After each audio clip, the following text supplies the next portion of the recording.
Desde a chegada de Ashby Green Simonton ao porto do Rio de Janeiro, lá na metade do século XIX, até aqui o presbiterianismo se desenvolveu bastante na terra brasileira. E desse presbiterianismo, que veio através de Simon, surgiu a Igreja Presbiteriana Independente do Brasil.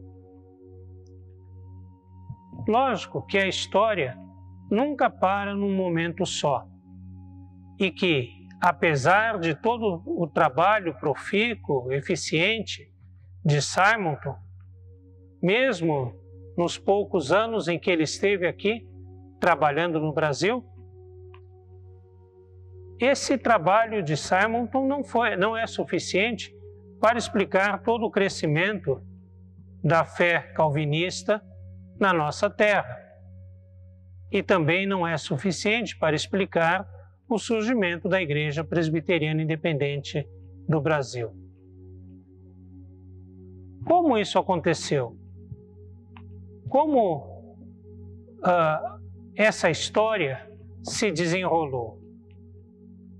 Nós vamos hoje estudar um pouco sobre como o presbiterianismo se desenvolveu a partir do trabalho de Simonton, ou desde o trabalho de Simonton, e até um pouco da Igreja Presbiteriana Independente do Brasil.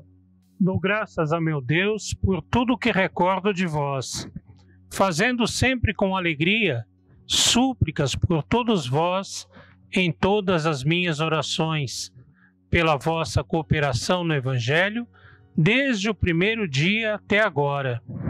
Estou plenamente certo de que aquele que começou boa obra em vós há de completá-la até o dia de Cristo Jesus.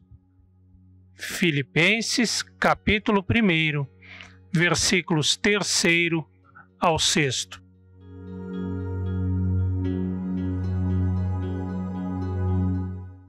Como dissemos antes, o presbiterianismo veio definitivamente para o Brasil através do trabalho pioneiro de Ashby Green Simonton. Ele foi o primeiro, mas não o único missionário norte-americano enviado dos Estados Unidos. Junto com ele, ou depois dele, outros missionários foram enviados. Dentre eles, destaca-se o seu cunhado, Alexander Blackford, que fundou a igreja em São Paulo em 1865, no mês de março, e no mês de novembro do mesmo ano fundou a igreja de Brotas. A eles se juntaram outros missionários que vieram e que fizeram expandir o trabalho presbiteriano. Mas não só eles. Uma das preocupações desses missionários norte-americanos que vieram para o Brasil era a formação de um corpo pastoral brasileiro. O primeiro pastor brasileiro, aliás, o primeiro pastor protestante brasileiro, que era presbiteriano, foi o ex-padre José Manuel da Conceição. José Manuel da Conceição cresceu na Igreja Católica e foi ordenado padre. Mas lá mesmo, ele, desde a sua infância, parece que já tinha tido contato com a Bíblia e questionava muitas coisas, muitas formas, muitas tradições da Igreja Católica. O seu discurso, sua pregação, não era muito bem vista. E ele era transferido de lugar para lugar para que não formasse raízes.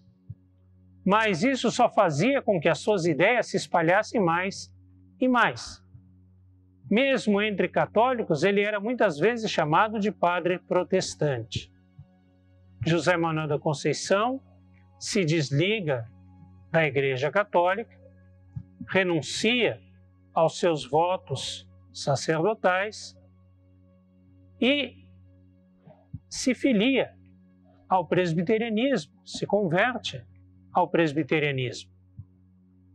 Logo depois ele é ordenado e se torna um missionário que, se não pastoreou uma igreja especificamente, proclamou o Evangelho e ajudou a fundar várias e várias igrejas.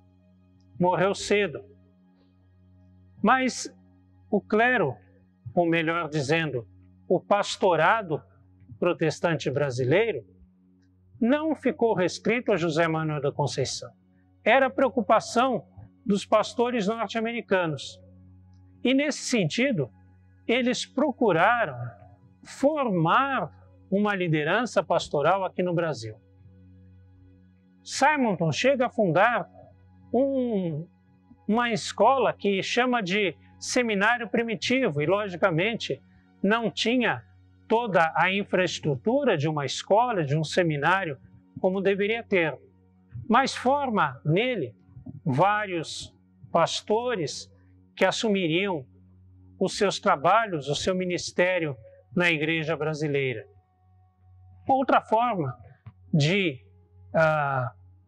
qualificar os pastores brasileiros era que os pastores norte-americanos, eles mesmos se propunham a ensinar aos brasileiros que queriam ser pastores, mas não podiam ir para uma escola, para um seminário, mudar-se para o Rio de Janeiro.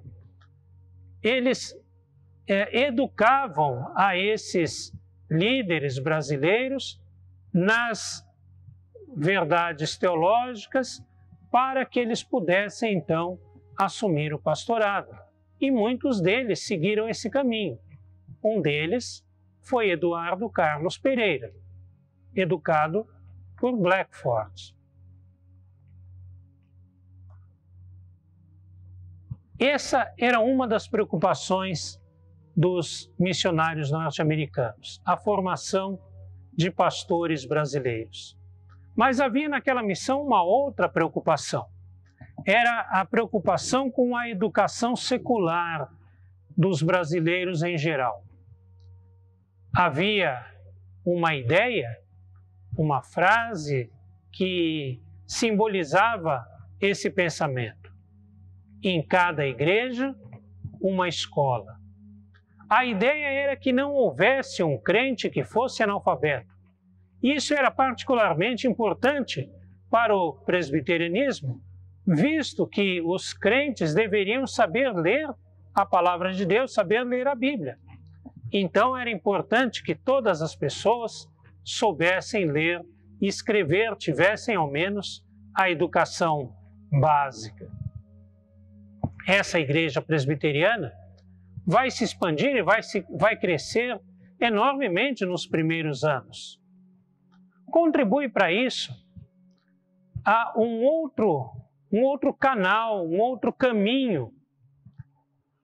Com a libertação dos escravos nos Estados Unidos e a guerra de secessão que aconteceu naquele país, a igreja presbiteriana de lá também se dividiu em Igreja do Norte e Igreja do Sul. Os missionários protestantes, os missionários presbiterianos que tinham vindo para o Brasil, eram todos da Igreja do Norte. Mas houve uma grande migração de norte-americanos, de famílias norte-americanas, para o Brasil, em especial para a região de Campinas. A cidade de Americana foi formada por um grupo de pessoas daquele país que veio para aquela região. Muitas dessas pessoas eram presbiterianos. E então a Igreja do Sul, a Igreja Presbiteriana do Sul dos Estados Unidos, envia para cá missionários que começam a trabalhar em cooperação com os missionários norte-americanos do Norte e missionários brasileiros e pastores brasileiros. E com isso, a Igreja Presbiteriana aqui no Brasil se expande muito, mas numa dupla face, num dualismo, trazendo consigo as divisões que vinham lá dos Estados Unidos entre Igreja do Norte e Igreja do Sul. Chega em 1888, praticamente 30 anos depois da chegada de Simonton, e o Brasil contava com 60 igrejas presbiterianas. 3 presbitérios, Pernambuco, Rio de Janeiro e Campinas. A igreja aqui no Brasil enviou uma carta à igreja nos Estados Unidos pedindo permissão para formar aqui um sínodo e, de uma certa forma, conquistar alguma autonomia da igreja americana. A igreja americana vê com simpatia esse movimento e concede certa autonomia. Certa autonomia porque a igreja aqui poderia tomar a sua própria direção, dirigir as suas próprias missões, poderia se reorganizar administrativamente, mas deveria permanecer fiel à Confissão de Fé de Westminster e aos seus catecismos, e os missionários norte-americanos continuavam, de certa forma, ligados às missões norte-americanas, tanto do norte quanto do sul. Tinham que prestar contas a essas missões e de lá recebiam seus proventos. Deu-se então que foi formado o Sínodo Brasileiro, o Sínodo que aqui conquistou certa autonomia, mas que aumentaram as tensões e as divisões internas entre norte-americanos do norte e do sul e norte-americanos e brasileiros.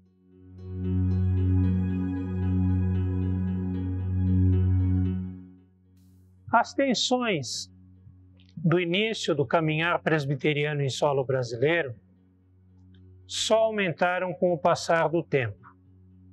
Essas tensões estavam, a princípio, principalmente, em 3 vertentes. A primeira delas era a questão das missões nacionais. Os pastores brasileiros, ou pelo menos um grupo deles, achava que a igreja brasileira deveria assumir os seus próprios destinos, assumir a sua própria direção. Ela deveria dizer como deveria se desenvolver o trabalho missionário ou não. Mas não somente seria ela a dirigir os trabalhos missionários, ela também deveria ter a responsabilidade de manter esses trabalhos. Ou seja, a igreja presbiteriana no Brasil deveria assumir os custos e a responsabilidade dos trabalhos missionários.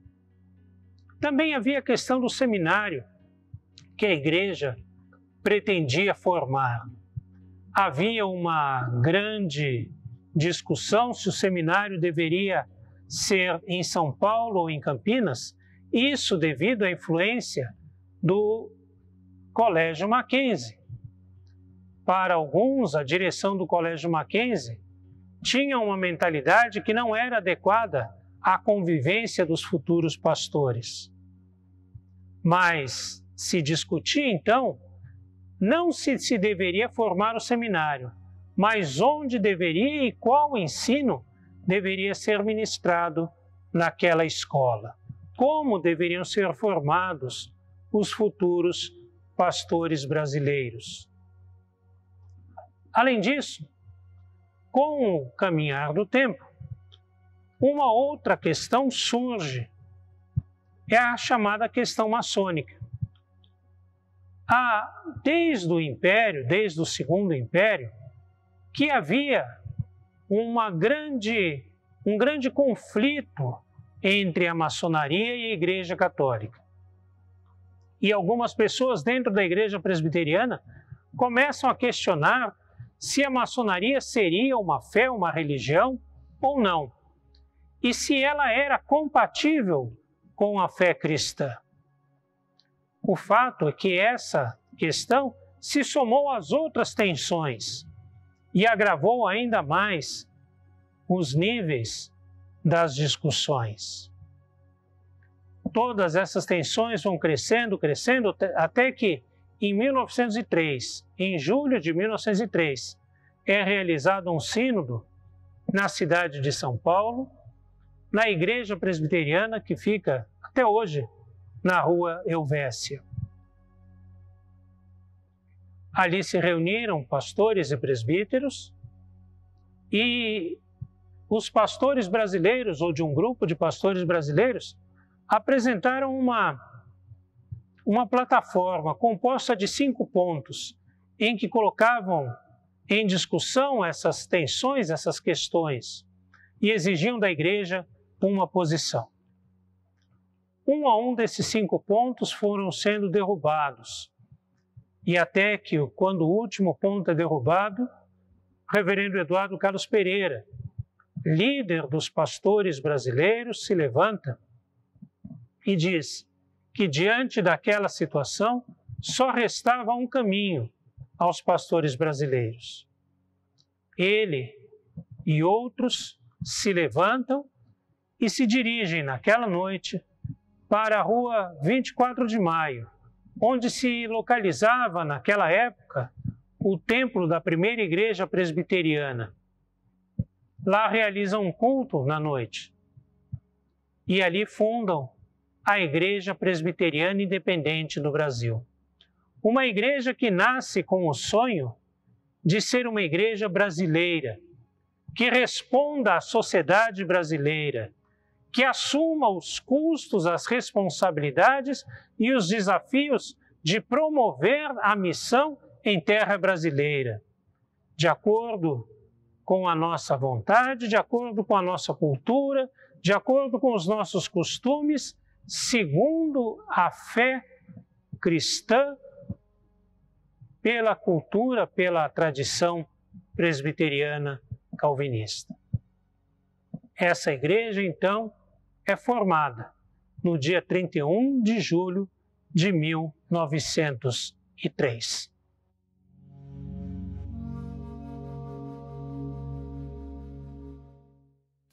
A igreja que nasceu em 31 de julho de 1903 tinha grandes desafios. Não era fácil uma igreja pequena, composta por poucas comunidades, assumir a autodeterminação sem apoio, sem ajuda financeira, estrutural, institucional de qualquer igreja de fora. Mas ela aceitou esse desafio e foi em frente. E logo experimentou um grande crescimento. Crescimento porque algumas igrejas que não estavam representadas no sínodo, lá de 31 de julho de 1903, se juntaram a ela. Crescimento também porque ela se desenvolveu evangelisticamente em várias direções. É bem verdade que essa igreja, nesses mais de 100 anos de história, também enfrentou profundas crises, como a crise doutrinária da década de 30, a crise da renovação na década de 70 e a crise das divisões da igreja no final do século XX. Mas a igreja continuou o seu trabalho e crescendo. Crescendo porque desde cedo se empenhou em servir ao Senhor e buscar os seus caminhos em terra brasileira. Poucos anos depois da sua fundação, já estabeleceu o seu seminário, que continua funcionando até hoje na cidade de São Paulo. Hoje como faculdade de teologia. Uma instituição que caminha junto à igreja, funciona para a igreja principalmente, mas para levar o evangelho também, ou para ensinar a palavra de Deus àqueles que serão pastores em diversas igrejas, em diversas comunidades. Uma igreja que assumiu os desafios de falar a língua do Brasil, falar do evangelho em língua não portuguesa, mas em língua brasileira, e que teve na sua história grandes e grandes personagens. Pessoas que dedicaram a sua vida ao Evangelho e à Palavra de Deus em nosso país. Pessoas como, por exemplo, o reverendo Jonas Dias Martins, que constituiu várias igrejas no norte do Paraná. Pastores como o missionário Mário Alvarenga, no Amazonas, Adiel Tito de Figueiredo, no Maranhão, Sebastião Gomes Moreira, também no Nordeste. Pessoas que deram a sua vida pelo Evangelho presbiteriano independente.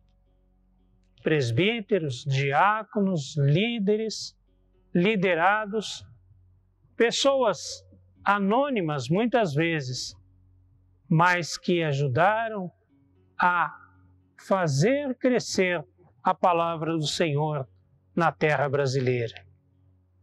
Muito se tem feito nessa igreja. Essa igreja pequena, com ideais de ser uma igreja para a nação brasileira, se abre para o mundo também, em diálogo com outras igrejas, pois afinal ter a identidade brasileira não significa ser xenófobo ou excluir o diálogo com igrejas de outros lugares do mundo. A Igreja Presbiteriana Independente do Brasil faz parte de importantes organismos mundiais de diálogo, principalmente na tradição presbiteriana, como a AIPRAL, Aliança Latino-Americana de Igrejas Presbiterianas e Reformadas, ou então a AMIR, Aliança Mundial de Igrejas Reformadas. A nossa igreja tem parceria com diversas igrejas e hoje envia missionários a outras partes do mundo, uma forma de colaborar também com o trabalho presbiteriano em outros países. Essa igreja se mantém fiel ao Evangelho, se mantém no caminho do Senhor e assim há de continuar falando da palavra de Deus com um jeito brasileiro.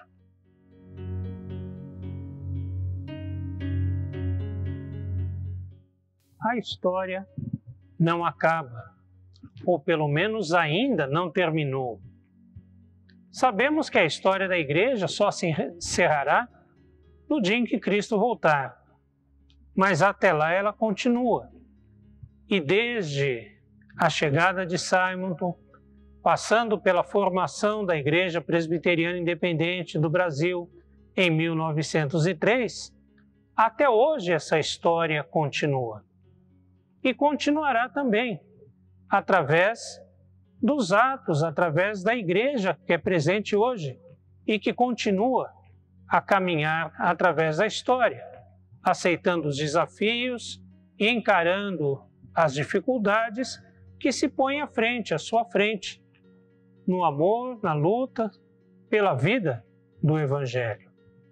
Assim, essa igreja, esse trabalho que começou lá no passado, com tantos servos de Deus dedicados, hoje se encontra nas nossas mãos. Nós é que somos o povo de Deus. A missão é de Deus, mas Ele nos chama para participarmos dessa missão, dessa história, e para darmos continuidade à construção do seu reino sobre a face da terra. Hoje, nós continuamos a história que vem desde Jesus, dos apóstolos, passa por homens e mulheres como João Calvino, Simonton, Eduardo Carlos Pereira e tantos outros, e chega às nossas mãos para que nós entreguemos às futuras gerações o Evangelho vibrante, o Evangelho verdadeiro, o Evangelho do amor, da paz, da justiça, da salvação do Senhor.